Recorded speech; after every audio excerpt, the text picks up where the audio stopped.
All right, guys. So in today's workshop, what we're going to discuss is basically how we can continue to make progress at home, and how we can be innovative in terms of our exercise, and also in terms of progressing those with limited or restricted access to equipment. Okay.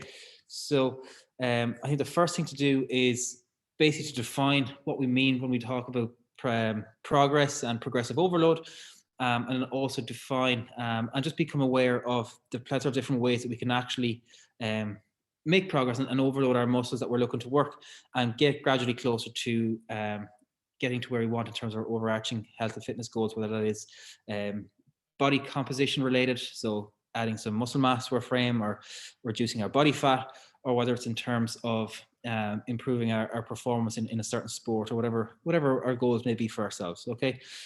So progressive overload is essentially a gradual increase in stress that we place upon the body, i.e. on the musculoskeletal and your nervous system, in order to achieve really beneficial physical adaptations. So essentially what this means is that when you come into the gym or you train, you try and work your muscles a little bit harder, using one of multiple principles of progressive overload, to make sure that you are moving in the right direction in terms of your goals. Okay, so what we're going to do now is just have a look at and discuss some of these options for progressively overloading. So while we read through them, I think the biggest thing to understand is that just to become aware of how we can progressively overload when we're training, but also maybe to, I suppose, think and also reflect on what we can potentially influence ourselves at home, because obviously we may have a lack of equipment, so some of these may not be a great option for us, but other ones that we can play around with and really use to our own advantage. Okay, so the first one, and I suppose obviously the most common one when people think about training, is volume. So essentially, volume is defined as the amount of exercise that you do in a period of time, which is calculated in terms of reps multiplied by your sets. So when we talk about reps, we mean 10 repetitions. So you do it squat 10 times. You do that once. So you do one round of 10 repetitions. That's one set. So 10 by 1 is 10. If you were to do that 2 times, that's 20, 3 times 30, and the same way. Okay. So just basically refers to how much volume you actually expose your body and your different muscle groups to. But in that way, I think it's easier and more specific to define and kind of track our progress in terms of volume load, which means multiplying our number of repetitions by our number of sets by our load that we lift. So if we're using extra weight to make that exercise a little bit harder and add more resistance to it. So if we take, for example, we do 10 reps, we do 3 rounds or 3 sets of that's 30 reps. And then we multiply that by 10 kg extra that we add on, excluding our own body weight. So that's 300 kg. Okay. It's much easier to track that because you can kind of quantify it and compare that week on week, and then also between different training cycles. The next one then we have is frequency, which basically means the number of times or sessions or how much exposure you have to training on a given muscle group in a given period of time. Generally, that time period is about 1 week.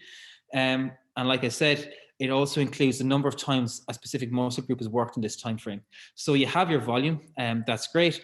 But if you think about it, it generally makes more sense to have more frequency or have more exposure to training a certain muscle group, like your squats for your legs, or your push-ups for your chest, or your bench press, whatever it is.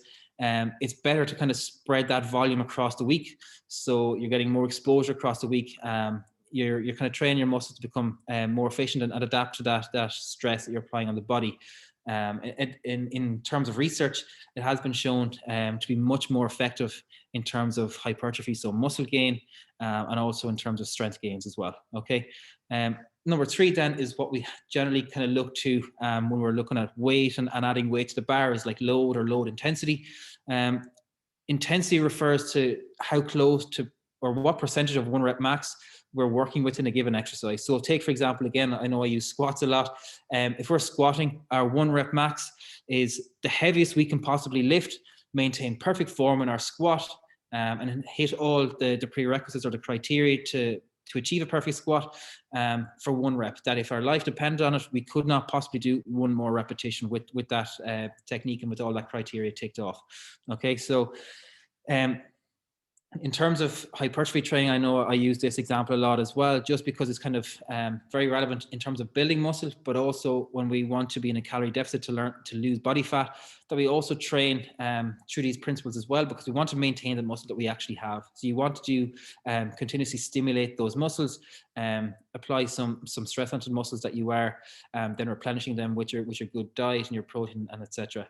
So with that, we generally train through 3 different forms, like your heavy intensity, so working through exercises and a weight that you're doing for 1 to 5 of your 1 rep max.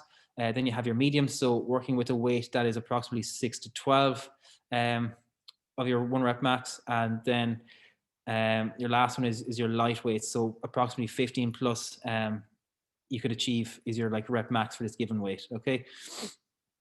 This is one that we kind of struggle to really work or focus on at home, because we don't have that access to really heavy weight or to get close to our 1 rep max.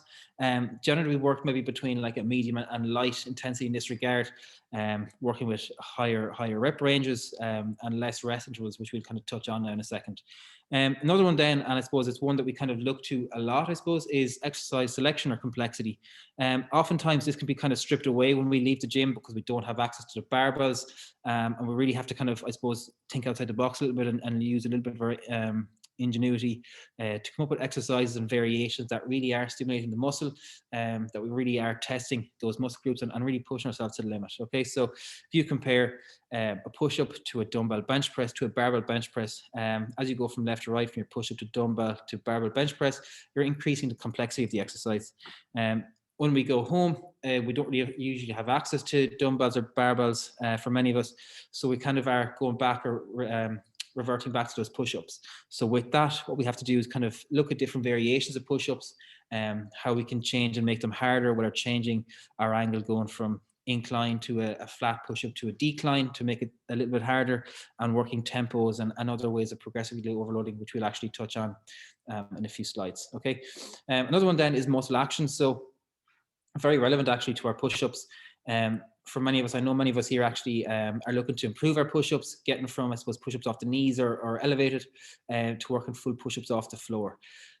Muscle action essentially refers to 2 main types of contractions that our muscle can actually go through. One is an isotonic contraction, which basically means like a dynamic movement.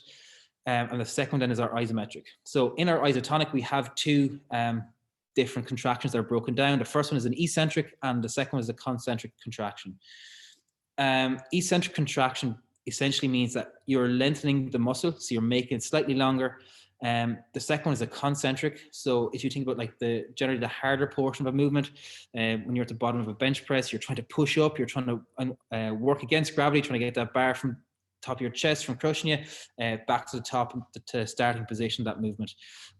That's usually the hardest portion, so that's your concentric. And then the last one is our isometric contraction, which basically means you're adding stress or tension onto a muscle, but you're not actually changing the given length of that muscle. So if you think about push-up holds or your plank, or even that bottom portion of a squat, if you're sitting down in that bottom portion. Okay. I think we actually discussed a lot of this last week in our push-up seminar. So if you want a quick reminder or refresher, you can actually go back and look on that. So generally when we're looking at training, and especially at home, we kind of can focus on our eccentrics a little bit more, because we have, as the research dictates, about 20 to 50% greater strength in an eccentric portion of a movement versus a concentric. In this way, we can also achieve greater muscle damage with the eccentric exercise, and basically progress that way. Okay, so we can use our time under tension and really focus on working in that regard, because we don't have the weight to make the concentric that difficult. Okay, so like I said, there are plenty of ways to progressively overload any lift that you possibly want to. It just comes down to a little bit of creativity and using everything at our disposal, essentially, even the odd objects we might have around the house, and think about how we can apply them to our training and add some resistance and make things a little bit more fun and a little bit more difficult for ourselves. Okay, so like I mentioned earlier about rest intervals, rest intervals are another kind of mode of influencing progressive overload, especially at home during this time when don't have access to equipment. We would possibly use shorter rest intervals because we don't need the longer ones because we're not working with really heavy weight. When you're generally training, you might work through 3 different kind of rest intervals, or short one of about 30 to 60 seconds, a medium one about 60 to 90 seconds, and then when you're working and trying to, I suppose, expose our muscles to mechanical tension, which is one of the key, I suppose, drivers of hypertrophy training and muscle growth and muscle maintenance. We'd look for maybe, give or take, 2 to 3 minutes rest when we're training for that in that strength range, reps wise. Okay, so give or take your 1 to 5 reps rep range. Next one is time under tension. So like I mentioned, with the lack of weight or equipment, time under tension is a really commonly and really effective mode of progressively overloading lifts and training our muscles to close to failure and stuff like that. It's defined as the sum of time of the concentric, eccentric, and isometric portion of a given lift. So if we compare the example here, this is a common tempo of 3010 versus 3210 squat. The numbers dictate or indicate seconds. So if we look at the first one, we're working for 3 seconds on the way down on our eccentric portion as we go from top to bottom on our squat. We spend 0 seconds at the bottom, so that's no time, and then we kind of come up explosively, so that's 1 second to go from bottom to top. So that's 4 seconds in total, versus a 3210 tempoed squat where we descend for 3 seconds from top to bottom. We'd sit in that bottom portion for 2 seconds, holding that tension on the quads, and then we'd rise nice and quickly and explosively in 1 second to get from bottom to the top again, spending no time at the top, okay, before we descend again. So if you compare those, we're working for 4 seconds in the first tempo versus 6 seconds in the second one. In that way, if you were to accumulate that extra time over the volume you do in that given set or in that given day, so you might do 10 reps, 30 reps. If you were to multiply that time of 4 seconds versus 6 seconds, it's an awful lot of added time under tension on that muscle, which will positively contribute to increased muscle damage and metabolic stress, which are other drivers of hypertrophy training, which we'll touch on to in a second again. Next one as well, and it's not something you really worry about too much because it's generally looked after us by the coaches, is exercise order. So prioritizing your compound lifts prior to your isolation exercises. Compound lifts essentially are exercises that work multiple different muscle groups in your body in a single exercise. So they're generally multi-joint exercises. So if you think about your squats, your bench press, your deadlifts, any exercises that you generally do at the start of your session, because you're freshest, you have the most energy and you have the most potential to really get the most out of the lift as heavy as you can and work with as many reps as you possibly can achieve with as heavy as you can. Okay. Once we start to fatigue or once we get through those compound lifts, we start to move on to prioritize our isolation exercises. So sometimes we might have lagging muscles or muscles we want to kind of bring up and grow. We'd focus on them. So generally isolation exercises, some that I think of are like your biceps, your triceps, like your arm exercises. You can also isolate almost any muscle in your body, but it's always better to, I suppose, train your isolation exercises afterwards, because training your isolation exercises primarily or first can limit how much you can overload other muscles. So if you think about if you were to train your biceps at the very start of your session and work to failure, how that would impact any rowing exercises or pulling exercises like your chin-ups or your barbell row, in which you need your biceps to contract in order to help extend your shoulders in that row and really engage and work your lat muscles. Okay. So it's really important that we do focus on that order as well, but that's generally looked after us, so no need to worry about that too much. Another one then, and one that we actually focus on a lot, is range of motion. So I know you might hear us harping on online about getting that full range of motion, whether it's in your squat or your push-ups or whatever exercise it is. The reason is that you're working your muscle through the eccentric, concentric, and isometric portions. Again, you're fully stimulating those muscle fibers in all different length ranges. And also because research has also suggested that certain muscles, agonist and antagonistic muscles, are stimulated at different muscle fiber lengths. So if we were to compare what we see here, the short bicep head is generally more active with greater elbow flexion. So basically when we're at that shortened position at the top, that bicep curl, and we squeeze the biceps, whereas the opposite is generally seen for the long head of the eccentric portion, which is suggested to result in greater hypertrophic or muscle growing response. Our short bicep head is the one that lies on the inside of our arms, the one that makes our bicep nice and thick looking, whereas the long head is the one that, if you were to, I suppose, tense your bicep, it's the one at the peak. So it's kind of the one on the outside, and when you tense your bicep, it's the one that rises to the top, or the one that makes it look the highest. Okay, and then our last one is intensity of effort. So how close we are actually working to muscle failure. Essentially what this means is that if you are doing 8 squats you do 3 sets of 8 squats on week 1, and next week you do 3 sets of 10. That's great. You are progressing. You're doing more reps. You're adding more load or more volume into your training. But if you're starting off and it's not actually I suppose, significant or substantial stress or stimulus on the muscle, it's not going to grow. So you need to kind of start at that starting point of working to a sufficient load or working to a sufficient stress in the body that you are actually stimulating muscle damage, so that you can repair it then to your diet and progress that way. Otherwise, we're kind of not really working as efficiently as we possibly could. And it takes a little bit longer until we get up to where we are working and adding sufficient load and stress into the muscle before we'll actually start to see appreciable progress. Okay, so what does this mean for me?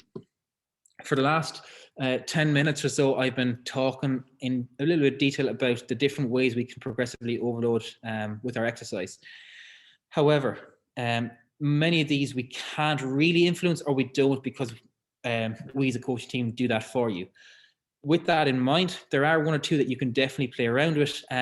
Also, and especially depending on if you have certain exercise that you really want to progress with, you can try a variation of these progressive overload tactics across the week, vary them up, and really see some progress in that regard, and have some fun with it as well. I suppose variation is always key in that regard to keep enjoyment and consistency going.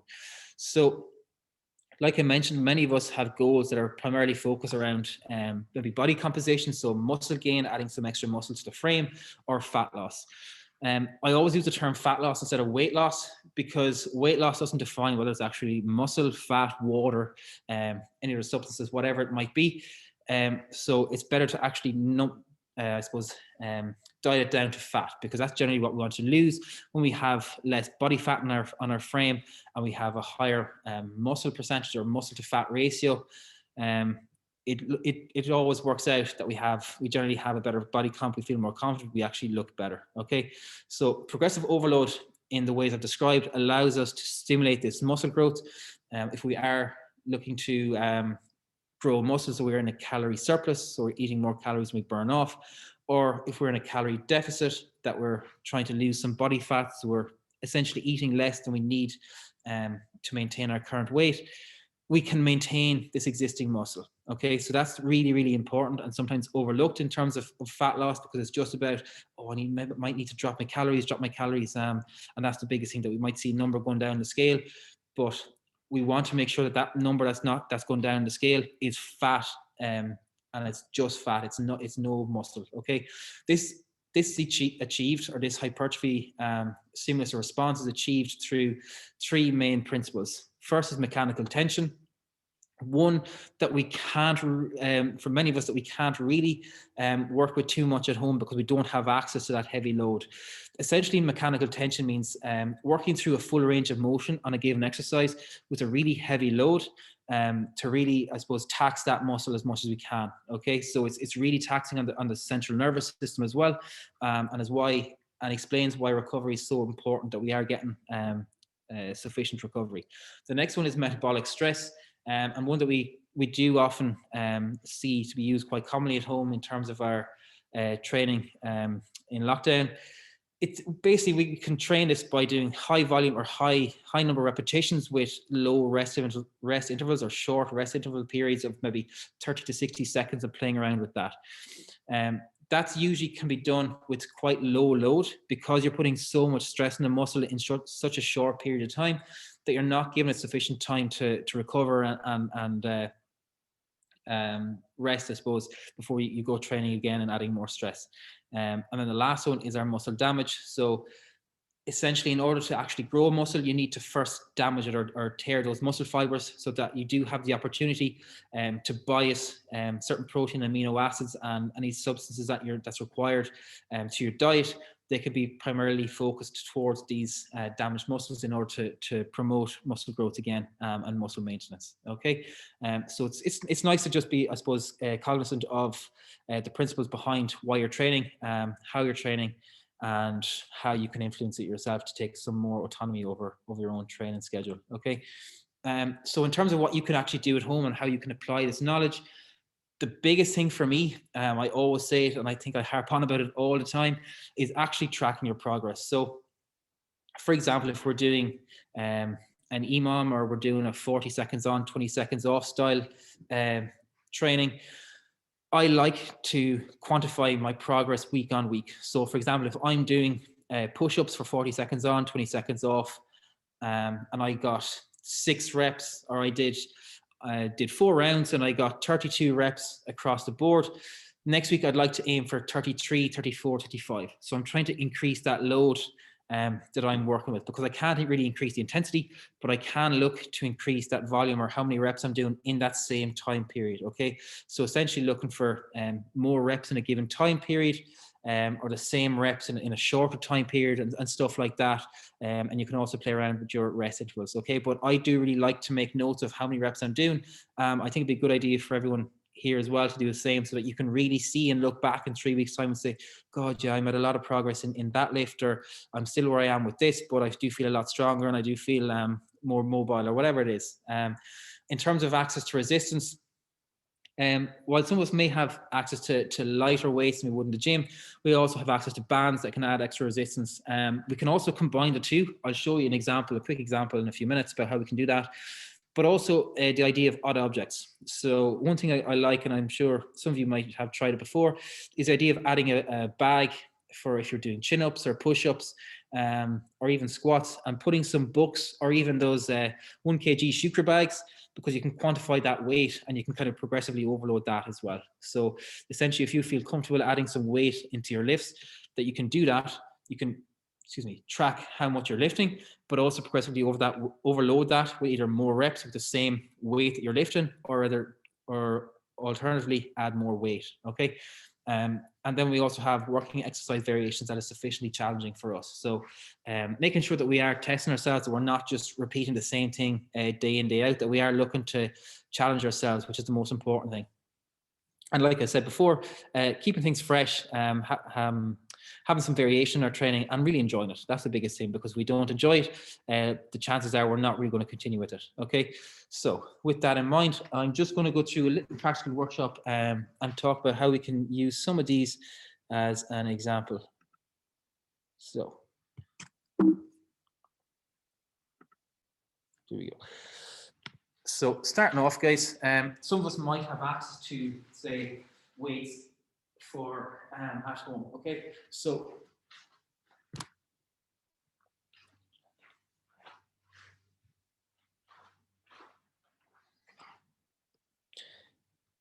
okay, guys, so some of us might have access to weights at home or resistance bands, like I mentioned.